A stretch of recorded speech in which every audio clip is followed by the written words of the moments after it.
убытия за пределы до 20 апреля 20 апрельге чейин Россиядан чыгып кетиш керек да. 7 апрелде кирдиңиз Кыргызстанга. Бул транзитный номер менен 5 эле сутка жүрсөңүз болот. Транзиттик убактылуу номерлер тагылган Lexus'тун айдоочусу токтотулуп текшерүүгө алынганда анын унаасына тиешелүү документтеринин мөөнөтү өтүп кетиптир. Кыргыз Республикасынын мыйзамдарына ылайык сырткы өлкөлөрдөн алынып келинген унаалар чек арадан өткөн соң транзиттик номер менен 5 сутка гана жүрсө болот. Эгерде белгиленген мөөнөтүнөн өтүп кетсе, унаа айып короосуна камалып, ээсине 2000 сом өлчөмүндөгү айып пул салынат. Эмне себеп болду сизге ошо 2 ай өткөнгө чейин документ жаза алгангачы? Бул эме болчу да, артында сүзүк бар болчу. Маковинач. Ошон крастеп жазадык, ошо.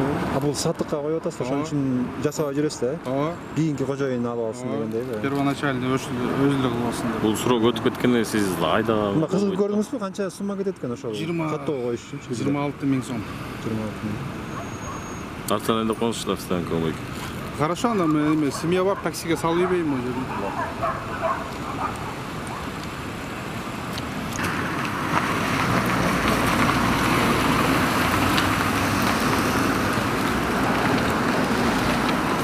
Каттоодон чыгарылып, кайрадан каттоого алынбаган Lexus айып короосуна жеткирилип, айдоочусуна административдик протокол толтурулган. Муну 5 күн ичинде ошо каралган да. Оформить этиш керекти. Бизде 1 айлап, 1 жылдап жүрө беришет да. Бул учеттон чыккандан кийин биякка учетко коюш керек да, оформить эткен. Бул бир жерден ДТП болсо, анан бул тапканга оор да.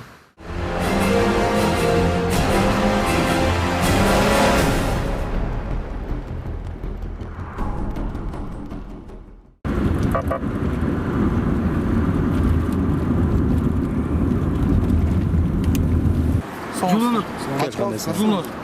Мен жылган жокмун го, туруп жайында эле туруп. Документтериңизди берип коюңуз, пожалуйста. Кыйкырбаңыз ама. Кыйкырган жокмун мен. Мен сизге айтып атам. Кыйкырбаңыз. Эшигиңизди жаппаңыз, ачык коюңуз. Эмнеге ама? Ачык коюңуз сиз. Мен ончук ойлоп атасыз, инспектордун бар эле көчөдө. Видеодон көрүп эле ар кайсына. Мен 1 айттым, 2 айттым, жумшак сүйлөдүм, сиз дедим, сылык айттым. Жок, сиз. Видеоңузду көрсөтүп бердим, как болду. Каяктан сертификация? Элементарно. Өзүңүздүн телефонуңуз. Жакшы. Ден соолуктар. Жак карап коюш байке. Группа чакырам, мен сиз роводого жан, запад не починен. Мен почина сүйлөп турам го жай. Документтериңизди. Байке бар документтер, даже. Сен мындай ат өскөн? Өскөнбай. Мындай. Если бул сатууну тура эмес кылса, турсаңыз, законченемни бул киши Любой жакка алсыз. төлөп берет ошол. Бирок телефонго тапкан турабы байке? Болот, бул өзүнүн телефону. Статья 9. Анан көчөдөн көрсөтүңүз байке. Өскөн. Пожалуйста, соткон көрсөтүңүз. Эч жерде кызылда жазылган эмес. Инспектор видеосун көрсөтүп берсин дегенчи. Бул регистратор деген турсаңыз, бул жөн эле коррупцияны водитель менен сиз инспектордун ортосунда. Бүт бар да. Всё, документтер татнакай көрсөтүңүз, всё болду. Азыр непочтение менен порталда келет азыр. Документтер бер. Жаштагы документтер. Если нарушение менен макул эмес болсоңуз, мен макул эмесмин деп, всё протоколго указывать этиңиз. Времени алып алыңыз. Өскөн сизди кандай шартта токтотушту, ошону айтып койсоңуз? Мен Маргашыдан өткөм. Кайсы жактан? Үстүнөнчү? Жок, кайсы жактан келип аттыңыз? Күнбатыштанбы же түштүктөнбү? Жок, өйдөн келип аткам. Сиз так сүйлөңүз, урматтуу айдоочу. Сиз менен сүйлөшкөн жокмун, мен бияк менен сүйлөштүм. Элементарно. Жок, айта берсиңиз азыр. Правдадан түшүп аткам Чуйскиге. Анан Маргашыда жанып калды. Анан мен өтсөм биякта токтотуп атпайбы. Оңго бурулдуңуз. Оңго бурулдум. Эмне болду десем, мындай дейт. Анан көрсөткүлө десем, көрсөттү. Бирок ал жерде бүт көрүнүп турат. Всё, өскөн документтериңизди сиңиңиз. Ой, Алло. Техосмотр.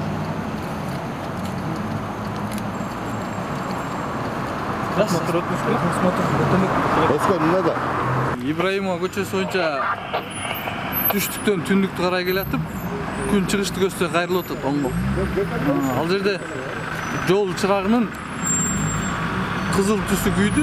Бул айдоочу болбой эле оңго бурулуп айдап кетет. Менде видео фиксация имеется, бүт көрсөтүп бердик. Ошол кезде да баш ийбей атат. Бул айдоочу буга чейин дагы биздин кызматкерлерге ушундай каршылык көрсөткөн экен. Ошол инспекторду айтып, ушундай деп коркутуу жүзүндө мурда да тарткан экен. Бул болбой эле кайра эле бизге каршылык көрсөтөт. Жумшак айттым, акырын айттым, сурадым документтерин, эч кандай болбойт. Анын аркасынан телевидение чакырып, телевидениеда мыйзам чегинде так иш алып барганга аракет кылып атабыз бүгүн 5. Бошоганда.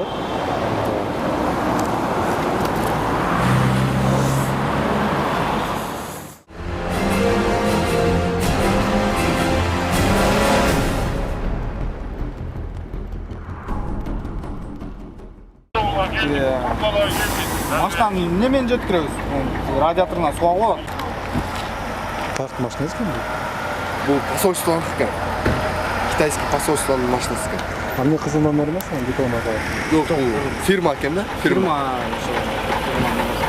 Мерседес жол тандабасы чоочун адамдын башкаруусунан улам алдыңкы бөлүктөрү талкаланып, минтип запкы жеп отурат. Мындан мурдараакта эле унаанын ээси автотейлөөчү жайда иштеген таанышын салып алып, аны үйүнө жеткирип барган. Бирок болжонгон дарекке жеткенде жүргүнчүсү салондон түшкүсү келбей коет. Геленвагендин айдоочусу аны түшүрүү үчүн көчөдөгүлөрдөн жардам сураганы кеткенде жүргүнчүсү рульга отуруп, унааны айдай качкан. Жабырлануучу тарап ошол замат милицияга кабарлаптыр.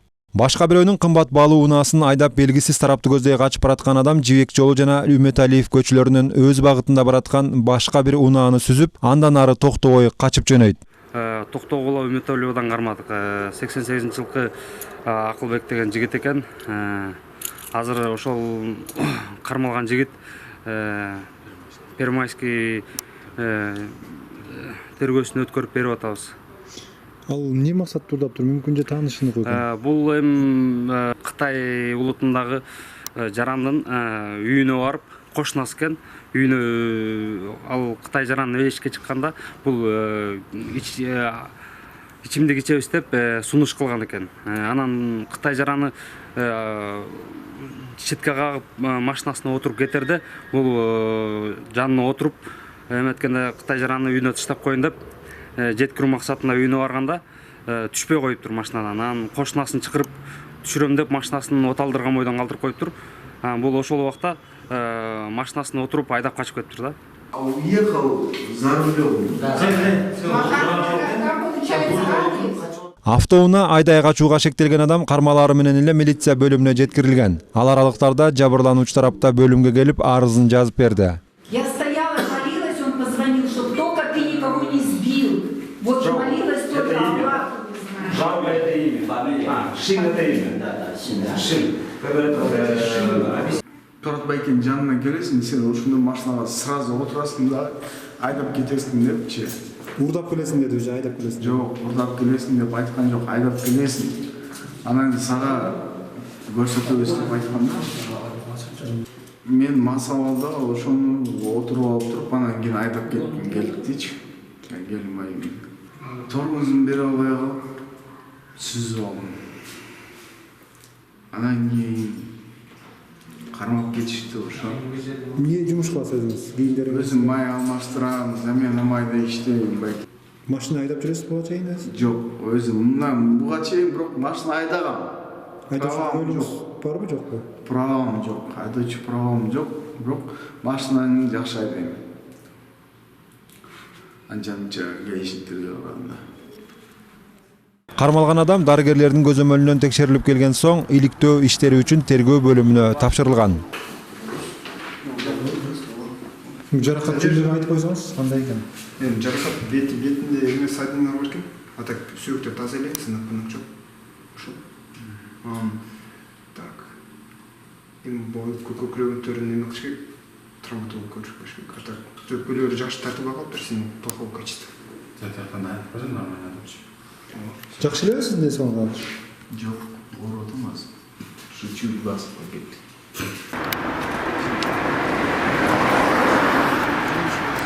Жакшы деп кетсе. Живу я оставлю здесь.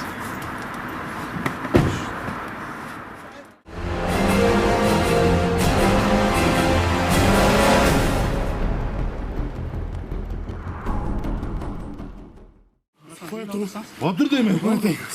Ay oturuyoruz, barıyoruz, gidiyoruz. Barıyoruz seninle. Koruma ayrı otasın burada. Жөніне отырма, отырады. Жөніне отырады. Ya вообще mo тура емес, тартып отырасыз siz mo тура емес. Düşündürdüm, ne düşünбейді? Келет қой қайра 1 сағаттан кейін. Pavanı jul otasın. Ya Aziz oturuyoruz, oturuyoruz. Pavanı jul otasın değil mi? Otur değil mi? Aziz oturup barıyoruz. Hadi Şergat git, кетякта вообще су кет, кетякта бойынлар толып отыр. Otur değil mi? Otur. Otur. Тұр деме, мен барып келейін. Sen точно фамилияңа айтып кетесің. Мен сен қармаймын. Айтам жерде. Фамилияны айтам. Ертең мақша шашып жүресің сен. Otur değil mi? Otur değil mi? Ертең шашып мақшаны. Байке, фамилияны айтып отпай сізге. Çizgiliyor değil mi? Не болбай атат фамилияны. Неге фамилия айтсам не болайсың? Hay фамилияң 5 фамилияны. Тұттық қой мен. Алсın. Ya Aziz oturuyoruz ya Aziz. İlaç sal sizi. Инспекторга моюн сунгандын ордуна аны мойнунан кысып, күтүүсүз жерден көз талаштара чаап жиберген айдоочу өзүнүн кызуугандуулугун айынан административдик жазасын минтип кылмышка айлантып алды көрүнөт. Ызы чуу салып, мыйзам талаптарына каршылык көрсөтүп жаткан айдоочунун жоругу тууралуу окуянын башы кантип башталганын айтып берсек. Улаз двойной сплошнойду кезип кайрылды. Анан жанында өзүнүн тастаган документтер жок экен. Штраф сайынга баратабыз.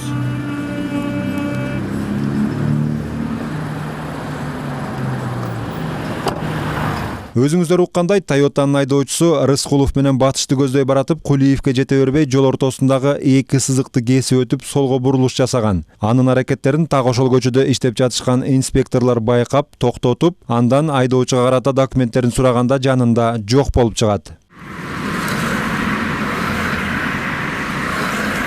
Айдоочулук көөлүксүз башкарылган унаа жол сакчысынын башкаруусунда айып короосуна багытталат. Өзүн Азиз Юлдашевмин деп ооз эки тааныштырган айдоочунун унаасы короого камалып, өздүгүн аныктоо максатында милиция бөлүмүнө жеткирилмей болот. Так ушул учурлардан тарта тараптардын ортосунда пикир келишпестик жаралып, кежирленген айдоочу бөлүмгө баруудан баш тартат. Ошол эле маалда келинчеги болом деген аял да кепке кошулуп, өтө зарыл жумуштары бар экендигин айтып берет. Анан кийин тияктан ызып келип калды. Ушундай срочно суу кетип атыптыр, шаркырап. Эрте келе кал, эрте бар, кыйналып атыптыр депчи. Ал байкуштун күйөөсү да жумушта. Анан ошол жака мына жерден бура кал, эртерээк баралы деп эле мен бурдурта калдым эле да ошол жерденчи. Ал күнөөсүн мойнубузга алабыз. Анан ошол жерден жолдон токтотуп кой десем, токтотпойт. Анан эми баазыр жолдошум Таксин канча таксинден токтотдуң? бир эле канча эмес, бир эле таксинен. Күйөөңүзбү? Болуш керек. Жаратан бери эмне деп айтып атам сизде? Ошончу жерде WhatsApp болсодагы паспорт. Я мейли жөнөтө азыр мени күлүп мен азыр барып кайра келем машинага. По-любому андай болбойт, жок. Анда үйдө калып калса жанатан бери турам дешти. Документин үйдө калып калса анан алып келе коеюн деп. Мен паспорт менен праганы алып келип таштап койчу, берчи ошол паспорттун өзүн кошо берчи. Ал байке эми болсо шарттан болчу байкечи. Фамилиясын мен жазып жазышым керек эртең. Айтат эмнеге айтпайт фамилиясын, айтат эмне. Ага 2-3 фамилияны айтат. Фамилиясын айтат. Мен фамилиямды жазып коюңуз. Сиздин фамилияңызды жазып албайм. Инспектордун айтымында айдоочу бул жака келгичекти өз аты жөнүн ар башка айта бергендиктен аны бөлүмгө алып барып өздүгүн тактоо зарылчылыгы курчуй берген.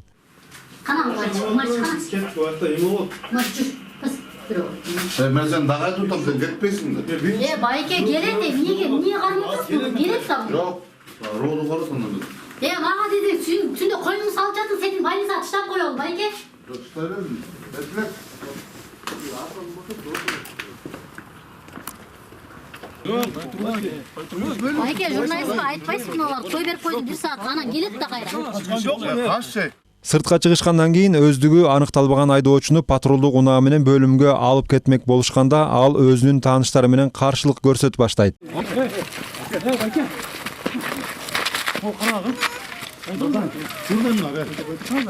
Байке, аз сүйлөшөбүз байке. 30'dan da bize. Bas 30'dan mı? Az сүйлөшөбүз болду. Evet, tabi tur kaç. Мейли жумуштар үчүн.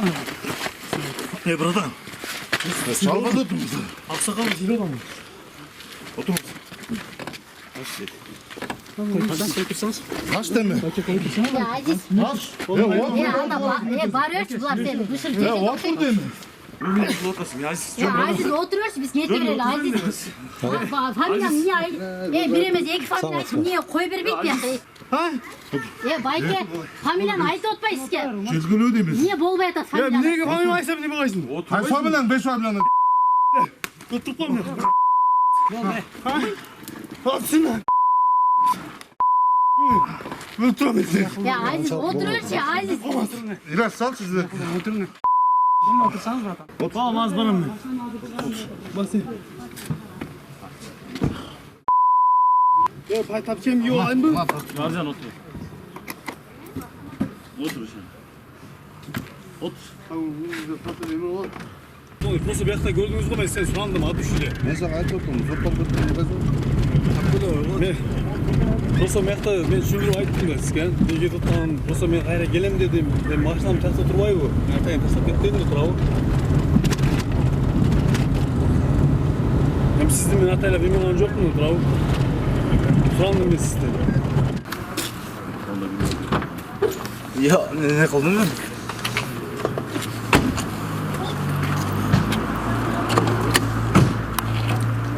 Нет, не почти не надо.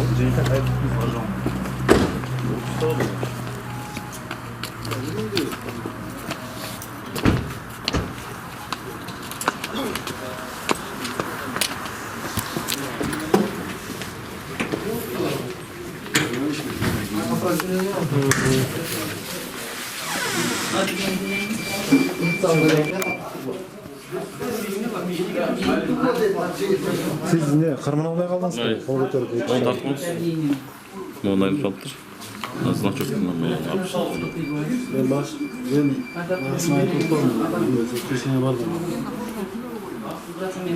Men tartıp turamın da özüңüzdü кармана албай калдыңыз да 2 жыл чагып берип ошо эмне себептен болуп кетти ошо? Мен башында эми бар да мен өзүм жолукканда иш болгон. Сол элесиз азыр, ишпейм мен өзү негизи.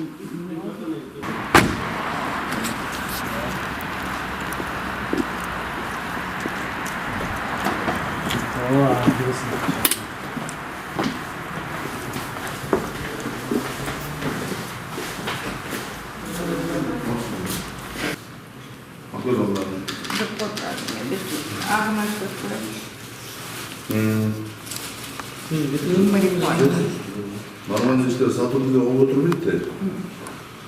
Ben hiç gelmezsin.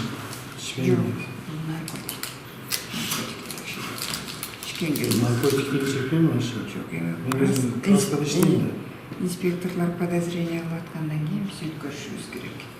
Көрдүңбү таза. Если чексең 2 полоса болот, чекпесең, чексең 1 полоса болот. Эмне краскада иштейсиң? Астодобу?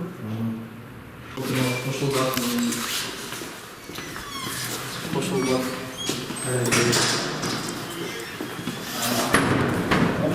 Türkçe'de birincisine çıkar. Sol bağırtlarına bunlar. Bronzирование işinde. Ошондой максат деген бар. Каршылык көрсөткөнү аз келгенсип тартип сакчысын бетке чапкан айдоочу бөлүмгө келгенде гана жасаган жоругуна өкүнүп кечирим сурап баштады. Через WhatsApp паспорттун номерлерин жөнөтүп коюп, сөз кетесиң. Кашай, Положениеде ушундай жазылган. Сен не иштедиңиз жокму? Ой бере албайм. Может, машина оңонуп жүрөсүз. Туурабы? мен уруштун максатым өзү негизи эми болсо уруш мактасым жок болчу. Просто баштан эме болду да мен чиновник өзүм жоготком. Ошондо өзүм сезбей калдым. Сен машинага отур дегенде эмнеге отурган жоксуң? Жок, ошол отурган мен просто тияка шашып калдык да, ошондон уже башым көтөрүлүп кетти. Мен жашынак аракетим кылмадым. Ошондон байкай баргам. Байкетем кечирим сурап атам, мен просто өзүм ренжип билбей калдым. Бул чейинде өзүңүздү билбей калган учурлар болбойбу ушундай? Просто кээде уруш кетет элем, клиенттер менен урушуп, чакалашып, андай уруп эмес, уруп кетип калгандар болгон. Сиз азыр жанагы чапкан малда өлтүрөм деп да кыйкырып атыпсыз да, эмне ошону өзүңүзгө ээ болбой айттыңызбы? Жок, мен өзүм жоготком да, машина сүргөн сөздөрүн азыр билбей калдым. Андайчы. Ошо мен ичпейм, жок, чекпейм. Баштан сотрясение көп алгам да. Ошон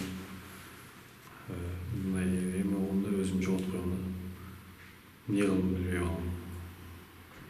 Байкенен кечирим сурап атам. Мен өзүм билбей калдым. Просто кат эме кылган жокмун негизи. Алмалар еще сөйтіп эме кылганда мындай өзүм жүрөгүм батпай калганда кысылып кетти. Жүрөгүм сынып кетти. Ушу башым уже эме кетти. Азыр жакшы элесизби? Азыр эле уже эме болуп турам, просто мындай өзүм камап турам, эме да мындай ооруп турат башым. Чалыңыз. Ол ийне жип шеренге негиз бар. Oldu. Sızdınız. İçin çöndürüp olacaktı.